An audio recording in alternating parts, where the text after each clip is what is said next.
Hello and welcome to another edition of the NBA Outlet presented by OTGBasketball.com. Be sure to follow OTG on Twitter and also hit that subscribe button. I'm your host, Nick Fay. With me, as always, Harris Wichard. How you doing, Harris? What's up, Nick? Getting ready for March Madness. I know sometimes you prefer to watch the NBA game. Almost all nights you prefer it, but I know next couple of days are going to be very interesting in college hoops. Still a ton going on in the NBA coming down the stretch here. Yeah, no, like you said, I obviously love the NBA. But I'll check out March Madness. Specifically, I like to look at the players.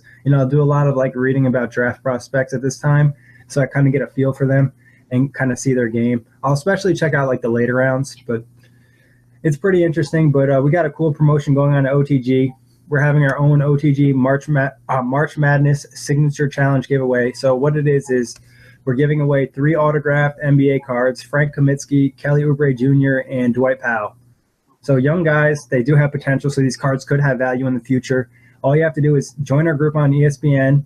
All the information's on the OTG website, and you just got to follow us on Instagram at off_the_glass_ and follow us on Twitter at OTG Basketball.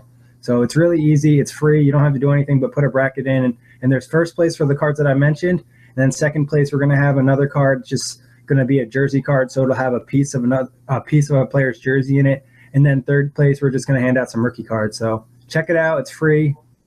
And it's obviously just March Madness is always fun. And maybe you can get lucky and pick the right bracket. Yeah. There's as of this year, to me, there's several teams that can win the tournament. And, there's not one clear-cut favorite. I know Villanova is trying to repeat. But to me, there's 8, 9, 10 teams that could win it. It's a wide-open field. In the past, there's been some clear cuts, and I don't think that's this season. There's a lot of wide open basketball, and like you said, there's been some mock drafts on OTG. Gives you an opportunity to understand who the lottery picks are going to be. Guys could really. This is a time of year where guys could really improve their stock or decrease their stock based on performance. You see them in the big moment. You get to see them on the spotlight and when it really matters the most, and they're playing other high talented players because, when it gets down to the Final Four, a lot of the players playing are going to be NBA prospects or D-League prospects. Yeah, 100%. And guys like Steph that came out of nowhere with Davidson and the Jimmer Fredette's of BYU, and it's always that great time of year to see the underdog, the Cinderella team and Cinderella players come out of nowhere and establish themselves, and we know that's going to take place as well. So it's always fun to watch and always a fun time of year, and like you said, it's a great opportunity to watch some prospects and it should be fun. And it's also cool to see the guy that is not going to make the NBA. He's not going to have a professional NBA career, but he hits some big shots and some big moments, and he has a meaningful stretch in his senior year of college basketball. Well, I read an article yesterday, Where Are They Now? And 25 out of the 30 guys probably have nothing to do with basketball right now. I know some of them are on staffs and coaching and scouts and things of that nature, but a lot of these, like you said, a lot of these guys won't go pro, and this is their, not to sound cliche, but this is the song they play at the end of the tournament, that one shining moment for a lot of these guys, and it's really, like I said, fun. And a lot of people, I don't know if you're on this boat, but a lot of people consider this Thursday, Friday amongst the most entertaining in sports all year long. And I don't know if I'm ready to night that Thursday and Friday that, but I do think it's pretty entertaining basketball wise. Yeah, no question. And I know this guy, something that I wanted to bring up. I know this guy, Lavar Ball, won't stop talking.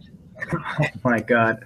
And he's brought a lot of NBA names into the hat, and I wanted to ask you, do you think this is a lot of people have said it's about the brand, it's about the 3-baller brand or big baller brand, whatever. At some point I think he'll quiet down, but some people tell me there's no signs of that happening. What do you make of this LeVar Ball stuff? He's in the spotlight. Obviously, he didn't have a very successful basketball career. I think he averages 2 points a game at Washington State. So, he's taking advantage of his son, being in his sons being, great basketball players. I think part of it might be right. It's the publicity. I've once heard Floyd Mayweather say, cheers or boos, it doesn't really matter. Either way, you're relevant. So I mean, in those terms, it is building up their brand. But I mean, I think he puts a lot of pressure on his son. I've heard he's really poised. So I don't know what's going to happen from here. I know our OTG writer, Matthew Handel, posted a clip of him today. I think he was on one of the ESPN shows, and he was facing like Marcellus one-on-one on like a small hoop. It was pretty entertaining. But it's, I mean, obviously Lavar Ball was on TV? Yeah. He was on Sports Nation. Yeah, Sports Nation. So, and he was playing Marcellus one-on-one on like a mini hoop. I mean, it was pretty funny. So, I mean, it's just all hype. It doesn't really matter. You can just talk. Like, it's kind of just annoying that he's getting so much attention when all he's just speaking is trash. Like, nothing that he said is really like a fact. Like, even the fact, like, I understand you're confident about your son, but trying to say that he's going to be better than Steph Curry already, like, calm down. Like, don't disrespect other players in the league. Like, you can say that in a nicer way than the way I think it's just like rash. Mm-hmm. Yeah, it's polarizing for sure. And I guess what it does is brought a lot of attention to his sons. I think what's good is that we knew of the sons before we knew him. And he kind of just built off his own kid's hype, which is kind of sad, but whatever. Yeah, and you know what? His son is, featured at UCLA, and they say the middle son is not as good, but Lonzo has done nothing to make us think that he won't be a top 3 or 4 pick in the draft. And a lot's been discussed about him possibly being a Los Angeles Laker, and I know they need all the help they can get. And you've been critical of the Lakers lately, and now they shut down. They're shutting down Deng and Mozgov for the rest of the year. Yeah. So those signings, I think we all remember when the Lakers signed Mozgov. Like, soon as free agency started, everyone was like, "What?" Like, at first they were like, "Oh, the contract is crazy, but the cap's going up. It's not as bad." But obviously, the way they progressed this season and the impact that Mozgov's had, not very much. Luol Deng, I mean, I think the 4 years was a little long on his contract, but he's more of an understandable signing because he has some versatility, he has some veteran leadership. Like Mozgov, he just doesn't really fit with the new NBA. He would have been an okay player to have, but now they're shutting them down. They're just sitting on that contract. So, I mean, their play has been pretty bad. I've talked to you about this, but they're not like trying to win. So they're just trying to develop players. But they do look or tough to watch sometimes. What do you think about them? Yeah, like you said, tough to watch. I think early in the year, this was one of the groups that we had our eye on. First month or two of the season, I mean, at one point they were in the playoff standings. They were about the 8th or 7th seed, and they got off to a hot start. And I think they might have had a win over the Warriors or something, and everyone was kind of starting to like hop on their hype train, and things have completely turned around from that. I like the direction they're headed in as far as Magic Johnson, and I did like that move. I like the change in management, obviously, because the guys we just talked about them signing, Deng and Mozgov, the old management signed these players. So now I think there's more of a focus on the young players, and they understand that they're not going to be a championship team anytime soon. They need to develop these guys. It's going to take a few years. So, and who knows, maybe they land Paul George in a few years. And Magic Johnson helps just because he attracts free agents because he was such a great player and people want to associate with him.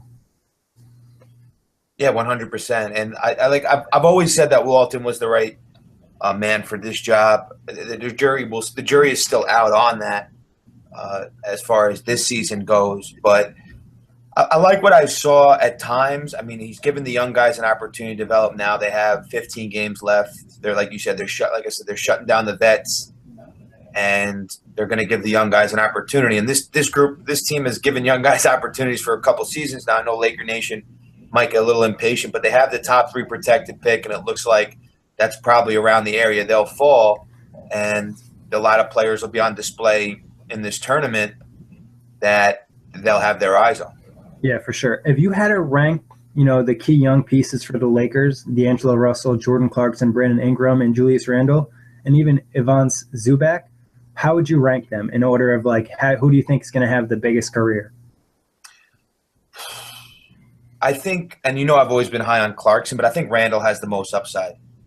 I think he's developed this year, and I think being that his jumper has come a long way. I think if I would say their upside is Randall, I think Russell might have more upside than Clarkson right now. Yeah, That's no, close. I think Russell has more upside. I think Clarkson, you kind of have a better idea what you're already getting. You know, Mhm. like he's gonna bring it. He's gonna be that energy type of player, but I don't think he has all-star potential. Where I see Russell as a possible all-star, but I also could see him like plummeting and not having a successful career. I don't think he's like locked in, but he's a talented player. I might put Ingram at number one because I just think there's so much potential there with that length and athletic ability, and I like the potential on the defensive end. But if I had to rank them, I'd probably go Ingram, Russell, Randall, and Clarkson, and then Zubac because I don't really know. Zubac still has more to show us. But he had a great game the other night. Yeah, he definitely has potential. I actually don't even want to include him in this because we got to see more of him before. Because these other guys we've seen play for a season or two, and we kind of have a better understanding of who they are. And we've seen Ingram's college career too. So, but Yeah, I if I mean, had to say their most valuable pieces going forward, I think I might put Randall above Ingram just because of him being a more polished offensive player. But again, Randall's what is his second season, third? Well, actually, I think it's his. He broke his leg, so I know this is either his. it's probably his third and his second season actually playing. Yeah, second full season, and this is obviously Ingram's rookie campaign. Yeah. I mean, I think as a player right now, Randall is definitely better, but I think going forward, you can see more potential in Ingram's game where he could be, a dominant NBA player in some aspects because of his length and athletic ability. His like wingspan is ridiculous. So, I mean, if I was a Laker fan, it's disappointing to have losing seasons, but it's obviously nice to see pieces on your team that you could see being all-stars in the future. 100%. Well, talking about teams that are in rebuilding, let's talk a little bit Knicks and Nets. So obviously the Knicks and Nets played this week already. The Nets won. I think they play again tomorrow. And I asked you and Jonathan this question last week. Who do you think has the brighter future right now? And obviously you picked the Knicks, and I'm going to go with the Nets. I might be a little bit biased on this one, so don't question my credibility. But I want to hear your thoughts on why you think the Knicks have a better future. Well, I think they're just going to clear house, and obviously Porzingis is going to stay around. But I think they're just going to when they move away from Rose, and if they move away from Carmelo, I know they didn't deal him over in the trade deadline, but I just tend to think that they have Porzingis is going to be my main cog in this argument going forward. He might have more potential than anybody on the Nets roster, but I know the Nets. Their draft pick situation isn't great because of the Celtics, but the Knicks will have their lottery pick this year, in addition, an opportunity to continue to get better. Well, my main argument in this point will be front office, and coaching. If you look at this, in the way the Knicks have treated Carmelo Anthony, I don't think players have not noticed that, and agents have not noticed that in the way they treated Charles Oakley as well. I think that whole mess has really hurt the Knicks' reputation. And you see what Phil's doing, and he was supposed to come in and create this great team, and they're supposed to be competing in the playoffs. And now they already reset the team once, so now he already has to reset the team twice. Like from the Knicks' perspective, if they got rid of Phil Jackson, I might say that the Knicks definitely have the better future because obviously Porzingis is, like you said, he's more talented than any player on the Nets, and I'll give that up. That's fine. But the Knicks don't really have any other young prospects other than that. The Nets, on the other hand, I mean, they're not like oozing with talent, but they have some young guys that they've found, and they've shown a keen ability to pick guys out of the D-League. They have guys like Karis LeVert, who I believe will be an all-star type player. I think Rondé could probably be a starter type player in this league. I don't think he'll be an all-star, but he brings great energy to your team. Sean Kilpatrick, another young guy they found, a nice bench piece. So, and I'm a lot more confident in Sean Marks' abilities to manage the Nets and really make sure they handle their money. Even this year, and they're willing to take a unique attempt to try to rebuild his team. They know that it's not going to be easy. And I also like Kenny Atkinson more than like Jeff Hornacek. Not to say Hornacek's a terrible coach, but Hornacek lost his players in Phoenix. He lost that locker room. Atkinson has had players, obviously this is his first time being a head coach, but players around the league have just talked about how he's been such a help to their game and help to their player development. I think it might be safe to say that Hornacek might not be back next year. Yeah, I think it's safe to say that might be too. And I mean, the whole Knicks type of thing where you talk Phil Jackson, where he's coaching practices, and Porzingis said it the other day. And I could tell in the Nets, when the Knicks and Nets played and the Nets were starting to beat the Knicks, like Porzingis was frustrated because he knows his team should be beating the Nets. And he said after the game that there's confusion from the top to the bottom of the Knicks, and they're always changing schemes and different types of things. So it's just like a mess over there. It is, and I don't know. In terms of attracting free agents, like if I'm a free agent, both teams play in New York. Obviously, MSG has more hype to it than in Barclays does because it hasn't been around as long, and MSG is considered one of the greatest arenas ever. But do you want to play for James Dolan and Phil Jackson, who both are questionable at best, or do you want to play for Sean Marks and Mikhail Prokhorov, who's not really going to be in your face? Sean Marks seems like a great guy. The Nets are all about their players. This new change that they've had, it hasn't just been their front office, it's been the whole organization. And they've been adding all types of things that kind of please players, a new training facility where it's in Brooklyn that has a skytop bar. So it's a lot of cool stuff and a lot of different stuff that the Nets are doing. And the Knicks just are trying to, I feel like, live off their name, and it's not working anymore because they're not handling situations correctly. Yeah, personnel. I guess the only argument that you have in regards to the Knicks is the personnel. And I know their ownership, James Dolan and Jackson, the president of basketball operations, has not made it easy on these guys. And there's been a lot of circus-like things going on at Madison Square Garden. But I still think Porzingis will be able to attract a free agent or two. I don't think so. If Phil Jackson's still there, why would you want to play for him? Or James Dolan? Like, it's really hard to say like a good reason why you'd want to play for either of those guys, especially with the way they, like, the whole Carmelo situation has just been ugly. And Phil Jackson has publicly taken shots at his team's currently probably best player. Like, it's just not how you handle things. I don't know. I still think they'll be able to. I mean, they haven't been able to. It's a tough. I'm not saying the Nets are going to attract everybody, but like, I'm just saying from a long term. If I'm a young player and I'm not like a superstar, and I'm saying, oh, what situation is going to be better for me? Yeah, like Porzingis is going to be a great player. Nobody on the Nets is going to be as great as Porzingis is, but it's also not a one player game. You know what I mean? They have Willie Herman Gomez, but in Holiday, who I think is a free agent. But other than that, do they have young pieces? No. So, Hernan Gomez has surprised me a lot. Yeah, no, he's been a nice finding for them as well. I mean, they did sign Chase Randall from the D League. I don't know if they plan to keep him around long term, but I don't know. I'm looking at it from like the big picture, and I think that the Nets actually might be in a better position. From the talent is where you can make the biggest argument, obviously, but you could argue that.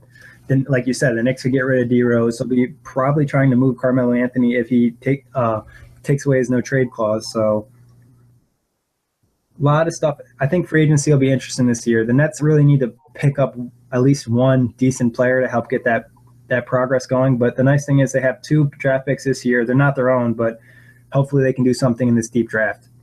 I think it's kind of crazy how that this went from a lot of optimism in the off season, and look how the Noah signing went, and that we've discussed how bad of a contract. It might be the worst contract in the NBA currently.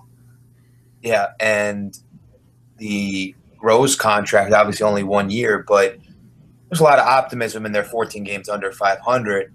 I just think, to be honest with you, I just think they're going to be once, and I've said this for years now, and I don't want to sound like an anti-Melo guy. I just don't think it's the right fit. And I think once he's gone, the situation is going to improve because they'll be able to kind of hit the reset button a little bit and not have to focus on an aging veteran. Guy's had an amazing offensive career and will probably be a first ballot Hall of Famer. But I think the post-Melo era is going to get a little cleaner, and it's going to promote, I think, the right type of basketball that the Knicks want to play. Well, to defend Melo a little bit, though, I mean, the Knicks really never surrounded him with players that were amazing. Like we've talked about before, they had that one great season where they lost to the Pacers in the second round. But Derrick Rose isn't a great fit with Melo. Melo's always needed like a true point guard. When Chauncey Billups was there, I think that might have been, other than having Jason Kidd there for his little stretch, that would have been having a solid point guard really helps Melo and helped the Knicks because they were pretty successful at that point. It's not like they were dominating the league or anything, but I think I never liked the Rose fit in New York. And I saw a play, I think either last night or a day or two ago, and it was a pick and roll, and Derrick Rose ran the pick and roll with Porzingis, and like Porzingis rolled to the basket, and Rose like threw the ball like completely like he was standing in the mid range. So I feel like Rose just doesn't have that passer mentality.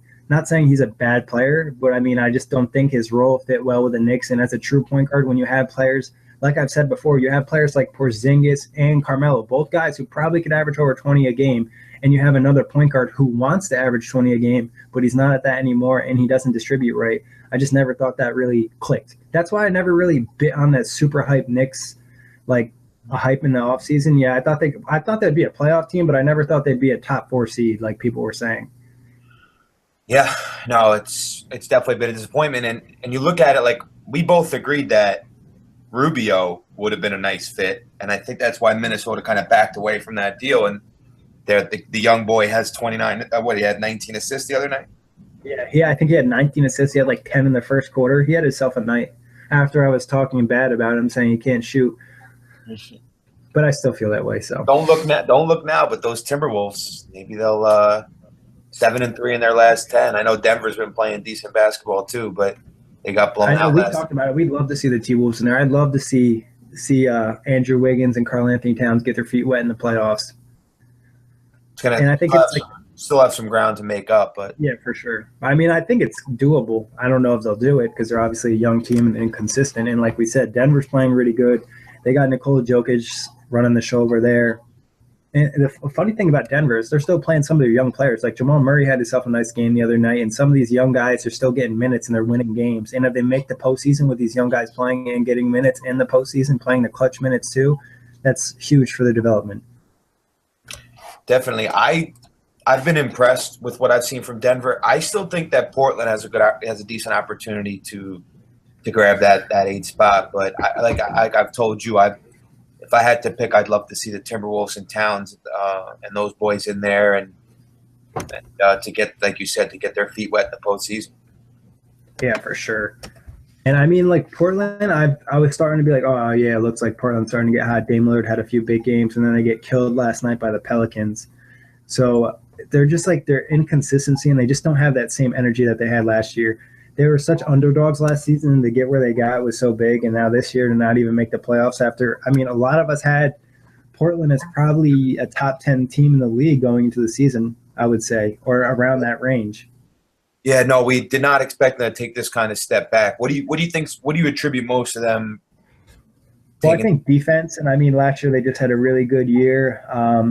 Losing Minos missed a good amount of time, and I think that hurts him because he was probably their best defensive player. He offers versatility for that team. But I also think like Dame and CJ just haven't been as crazy as they were last season. I think their defense has probably fell off a little bit, and that's been a major issue. They just like early in the year, I haven't watched them as closely right now, but I know early in the year they weren't defending at all. Yeah, no, and I don't know, getting what's his name, Jerkic? Evan Turner. Well, say it again. Oh, Nurkic. Well, Nurkic, excuse me. Nurkic, and then losing Plumlee. I know that hasn't really played a role, but I just and actually Nurkic has been good with them, but just maybe some change in roster, and they've kind of maybe lost faith in the direction they were going in. Yeah, maybe I feel like with that move, they said that they didn't really care as much about the playoffs when they made that move because they picked up the first-round pick and they pick up Nurkic on a better deal and they don't have to worry about playing Plumlee. But I mentioned this before on the pod that they just have so much money locked up to players that don't even play big minutes. We obviously know Dame and CJ get their max contracts. That's fair. Alan Crabb gets the max for his range, and Evan Turner getting the max for his range. And it just really doesn't all work out. And then they paid Harkless and I think Myers Leonard pretty good contracts this offseason too. So it's tough for them to really – I mean, they're really hoping Nurkic can kind of develop even more. He's had a good impact. What was that game last week he had with like 60 or 70 fantasy points? Yeah, almost 80, yeah. Yeah, so I mean, I like what he brings to the team. He brings like an added toughness and an interior offensive scorer and defender. But they probably still need to rearrange some pieces on that roster this summer. Yeah, it's one of the big disappointments in the NBA this year, no doubt about it. No doubt about it. Who's been your biggest surprise this season? Well, it's been like, wow, I did not expect to see that. Biggest surprise this season. I think to me, the biggest surprise has probably been the Rockets. I just didn't expect them to be this good. Of We expect. I don't know if we expect the Jazz to be, I don't know, five or six, and they've kind of been a little bit better than we thought. But outside of that, there hasn't been a lot of surprise. I think the Rockets have definitely been a little better than I expected them to be. Yeah, I would say as my positive surprise, I would go with the Rockets. I don't think they're a ton better because I thought they were going to be a good team and probably a top 4 seed going into the season. Surprising though is Miami. And not just because of their start, just going to the season, I wasn't very high on them. And the way Spoelstra had these young players able to play together and really get the most out of his guys has been pretty incredible. Yeah, you're looking at the 8, 9, 10 down there. The 6. This is pretty incredible that the 6, 7, 8, 9, 10 is separated by just 2 games. Yeah. I mean, it's going to be a fun race. You could see Miami go as high as 6. You could see Chicago go as high as 6. So. I'm hoping Chicago doesn't make the playoffs. I just feel like they're not really that into it. Like some games they come to play, some games they just seem like they don't even care. And like it's just better for that team to kind of reset. You don't want to see Bulls Cavs first round? I mean, I don't think it really matters enough for it to, you know what I mean? Like maybe it would be an exciting series, but I'd rather see the Bulls just go full reset and then trade Jimmy Butler to another team. And then maybe Dwayne Wade's going to obviously go somewhere else too. So makes the Bulls bad and then makes another team really good at adding Jimmy Butler and then another team probably good adding Dwayne Wade. Who knows what Dwayne Wade wants to do too? Who knows if he wants to take a small contract, if he wants a big contract or what? It could change NBA landscape moving those 2 guys. Let me ask you this question because Bogut played about 9 seconds for the Cavs and they waived him. Do you think Larry Sanders, the new addition who disappeared from basketball last year and was with the Bucks, now the Cavs pick him up, will have any impact going forward for them? I mean, he could potentially have impact. It's tough to say. I think like Bogut, they were looking to have that big man that could come in and really bang with guys in the post and give them that protection. Larry Sanders isn't that type of player. Obviously, I haven't seen him play in quite some time. But he's more of an athletic type, a shot blocker, and he can kind of give you a versatile piece defensively. So he would, I think, be a nice player to have to match up with some small ball lineups sometimes because he could probably guard some of the quicker guys. But it's tough to say because we don't really know what to expect from him. When you're away from basketball for that long, it does have an impact. But who knows? Playing with LeBron can make him have the best year of his career. It's very possible. I think he'll have some sort of impact. I'm not sure. I think Darren Williams' impact, and we've talked about this before, I feel like it's starting to have a nice addition to the Cavs. He's starting to get his legs under him, and he just gives them that other playmaker, and he just understands what the Cavs are trying to do. Like a lot of times you see players out there, and they don't really, especially when they add a new team, they don't really understand what's going on or what the concept of the team is or, like what the identity is. But I think he has a good understanding of the players on that team and what his role is. Mm-hmm. So, I mean, would they go out last night and make 10 straight threes? Yeah, I mean, they're just – obviously they still have some rough stretches of Cavs, but LeBron still has that ability to just flip the switch. The only thing I'm slightly worried about for the Cavs is LeBron playing so many minutes. And the people will be like, oh, it doesn't really matter. But, he's going to have to play a shit ton of minutes in the playoffs too because he's not getting much rest in the playoffs. And then after you've done this 6 straight seasons, it does catch up to you. Mm-hmm. No question. And the last thing I wanted to talk about was this Warrior team that had struggled of late, lost 5 of 7, down double digits at home to the Sixers. I watched the first half. It looks like the mojo is missing a little bit. The magic dust is looks like it rubbed off a little bit from the last couple of seasons. But they get their act together. They come back and win this game in the fourth quarter, and Draymond Green was excellent. Yeah, Draymond Green stepped up. He had some moments in this game where he just kind of brought it. He was playing defense at a tenacious level. He was just so engaged, and he kind of added that energy back to the team, maybe adding to that magic dust that you're talking about. But I think part of the problem for them is they're just not hitting quite as many shots. People don't understand the last 2 seasons. I actually was talking about with somebody today is they hit a high percentage of shots that you usually don't hit, and it's really hard to maintain that level for a long period of time. So I think it's fair for them to have a down stretch of shooting when they shoot a ridiculous percentage for almost 2 years. Mm-hmm. I mean, I think a lot of the Warriors going to the postseason is going to be the health of Kevin Durant. if Durant isn't fully healthy, we could see this team not even probably make the Western Conference Finals, and I'm not being crazy. But if Durant's not healthy and he's not 100%, or maybe he's not even able to come back on the floor, like they could lose to other teams in the Western Conference, not just the Spurs. Like we've talked about, Houston could probably beat them. It's not impossible, and it's definitely going to be it's going to be a shootout out there in the West. It's not going to be a shoe-in for sure, as I think the Eastern Conference might be. Yeah, I mean, it's tough to say for the Eastern Conference, though, too. Like, the Cavs have to match up with Boston or Washington that second round. That's not a pretty matchup. You know, I don't think that they'll sweep them, but I think they'll win. But it's not going to come easy, as it's come probably in the past. Yeah, they'll probably stay away from Boston or Washington until the Eastern Conference Finals, but they'll probably get the Toronto-Atlanta winner. Yeah, I mean, Toronto gets back Lowry. They're not like a joke. You know what I mean? I think that makes a big impact. They haven't really got to play full strength yet. You know, with Ibaka, Tucker, DeRozan, Lowry. And so, I mean, I want to see the Raptors full strength. I think the postseason is going to be good both ways, East and West. Yeah, definitely looking forward to it. But do you have any I know you filled out a bracket, but did you pick a national champion? I just went with Duke. I like Coach K, so I mean, I'm not like a big college guy. I don't follow it, but I'll root for Duke usually sometimes if I'll see it. And I've heard they've had some nice young prospects, as long as Grayson Allen doesn't try to trip anybody. Listen, if you think you've heard enough about LaVar Ball and UCLA, imagine if they won the national championship. What would that be like for I think what's crazy is that would probably be the first thing people think of. They win, and then it's, oh, I got to see this guy on my TV screen again. Yeah. I mean, it would be really good for Ball, not his dad, Alonzo Ball, like his hype going into the NBA draft. Like if he was able to get UCLA to the championship game and win, I think that would be a huge boost for his draft stock, and I think that would probably lock him in as number one pick.